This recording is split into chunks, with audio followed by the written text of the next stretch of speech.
سلام دوستان و همیاران گرامی. امروز میخوام مجموعی از یک نیروگاه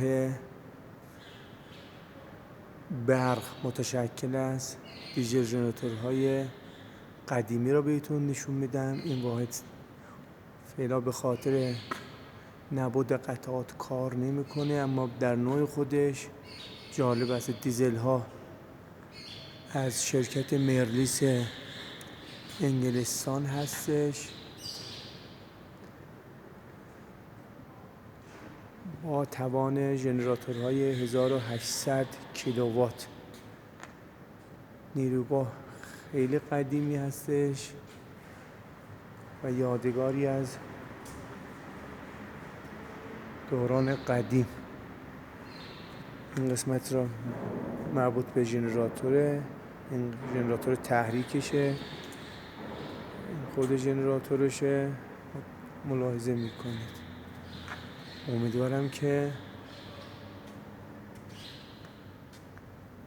کلیپ خوبی داشته باشه. مرلیس انگلیس هستش، 6 سیلندر با 2 نوع سوخت، مازوت و گازوئیل کار میکرده. هیت اکسچنجراش رو مشاهده میکنیم.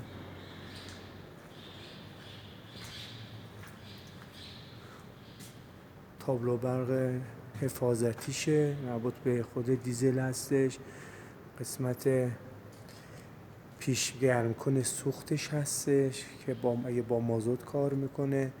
قسمت های دیگه بخارش هستش که از خروجی اگزوزش داده به دیگه های بخار جهت مصارف آب گرم که به اصطلاح CHP میگن.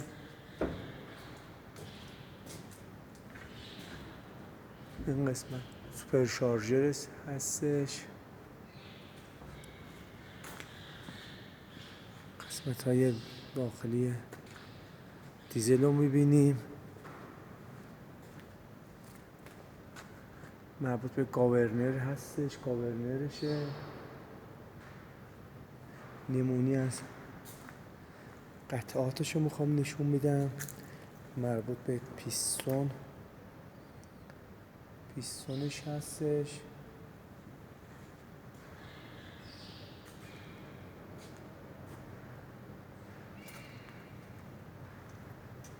شرکت مرلیس انگلیس هستش.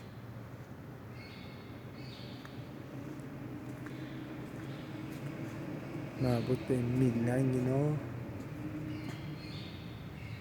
قسمت هستش.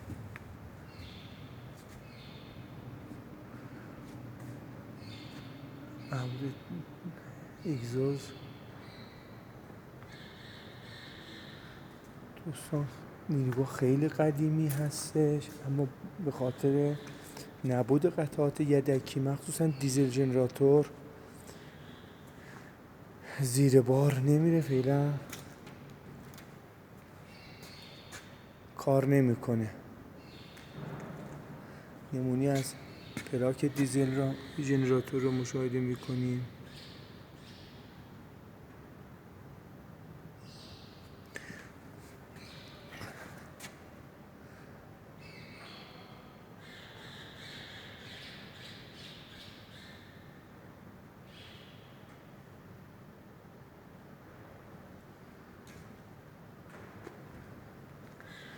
هر کدومش به ظرفیت 1800 کیلووات.